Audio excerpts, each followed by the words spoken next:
आइए दर्शकों, सुनते हैं पंचतंत्र की कहानी, व्यापारी का पतन और उदय। वर्धमान नामक शहर में एक बहुत ही कुशल व्यापारी दंतिल रहता था। राजा को उसकी क्षमताओं के बारे में पता था, जिसके चलते राजा ने उसे राज्य का प्रशासक बना दिया। अपने कुशल तरीकों से व्यापारी दंतिल ने राजा और आम आदमी को बहुत खुश रखा। कुछ समय के बाद व्यापारी दंतिल ने अपनी लड़की का विवाह तय किया। इस उपलक्ष्य में उसने एक बहुत बड़े भोज का आयोजन किया। इस भोज में उसने राज परिवार से लेकर प्रजा तक सभी को आमंत्रित किया। राजघराने का एक सेवक, जो महल में झाड़ू लगाता था, वह भी इस भोज में शामिल हुआ। मगर गलती से वह एक ऐसी कुर्सी पर बैठ गया जो केवल राज परिवार के लिए रखी हुई थी। सेवक को उस कुर्सी पर बैठा देखकर व्यापारी दंतिल को गुस्सा आ जाता है और वह सेवक को दुत्कार कर वह वहां से भगा देता है। सेवक को बड़ी शर्मिंदगी महसूस होती है और वह व्यापारी दंतिल को सबक सिखाने का प्रण लेता है। अगले ही दिन सेवक राजा के कक्ष में झाड़ू लगा रहा होता है। वह राजा को अर्धनिद्रा में देखकर बड़बड़ाना शुरू करता है। वह बोलता है, इस व्यापारी दंतिल की इतनी मजाल कि वह रानी के साथ दुर्व्यवहार करे। ये सुनकर राजा की नींद खुल जाती है और वह सेवक से पूछता है, क्या ये वाकई में सच है? क्या तुमने व्यापारी दंतिल को दुर्व्यवहार करते देखा है? सेवक तुरंत राजा के चरण पकड़ता है और बोलता है, मुझे माफ कर दीजिए, मैं कल रात को सो नहीं पाया। मेरी नींद पूरी नहीं होने के कारण कुछ भी बड़बड़ा रहा था। ये सुनकर राजा सेवक को कुछ नहीं बोलता, लेकिन उसके मन में शक पैदा हो जाता है। उसी दिन से राजा व्यापारी दंतिल के महल में निरंकुश घूमने पर पाबंदी लगा देता है और उसके अधिकार कम कर देता है। अगले दिन जब व्यापारी दंतिल महल में आता है तो उसे संतरिया रोक देते हैं। ये देखकर व्यापारी दंतिल बहुत आश्चर्यचकित होता है। तभी वहीं पर खड़ा हुआ सेवक मजे लेते हुए बोलता है, अरे संतरियों, जानते नहीं ये कौन है? ये बहुत प्रभावशाली व्यक्ति हैं जो तुम्हें बाहर भी फिंकवा सकते हैं, ठीक वैसे ही जैसा इन्होंने मेरे साथ अपने भोज में किया था।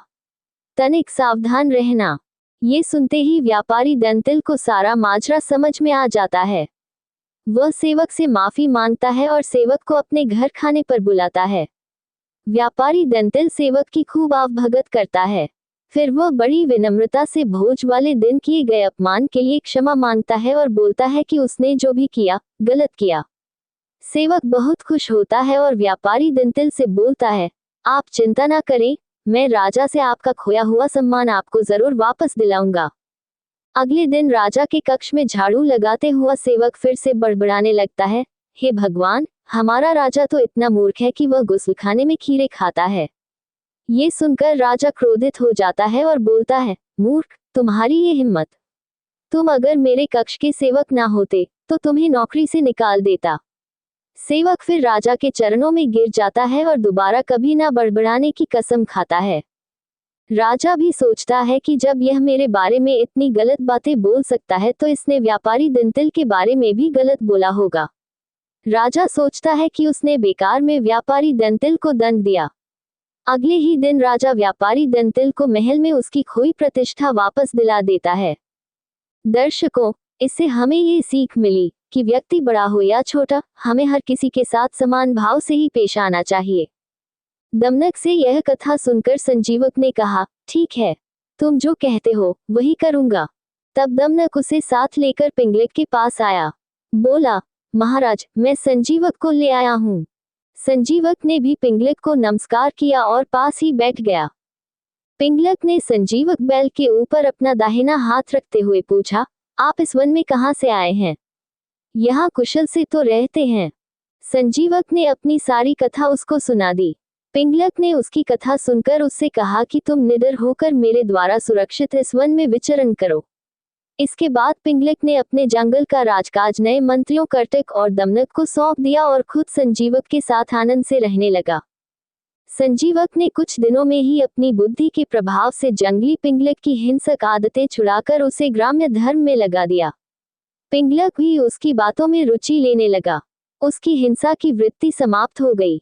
वह अब हरिणों और दूसरे जानवरों को अपने नजदीक नहीं आने देता था। कर्टिक और दमनक को भी दूर ही दूर रखता था। परिणाम ये हुआ कि सिंह के शिकार से बचे हुए भोजन से ही पेट भरने वाले छोटे छोटे जानवर भूख से व्याकुल हो गए। कर्टक, दमनक और दूसरे जानवर इस स्थिति पर चिंता करने लगे।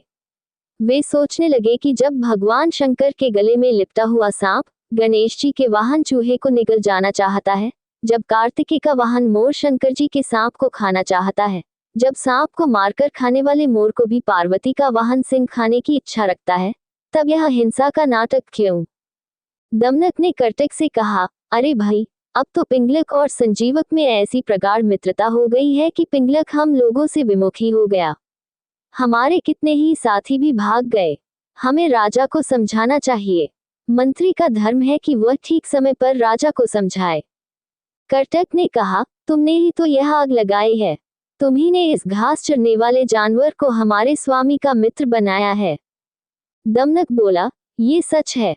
दोष तो मेरा ही है, पिंगलक का नहीं। किंतु मैंने जैसे उनकी मित्रता कराई थी, वैसे ही अब उनकी मित्रता को भंग भी करा दूंगा। कर्टक ने कहा, लेकिन संजीवक बैल होने पर भी बड़ा बुद्धिमान प्राणी है।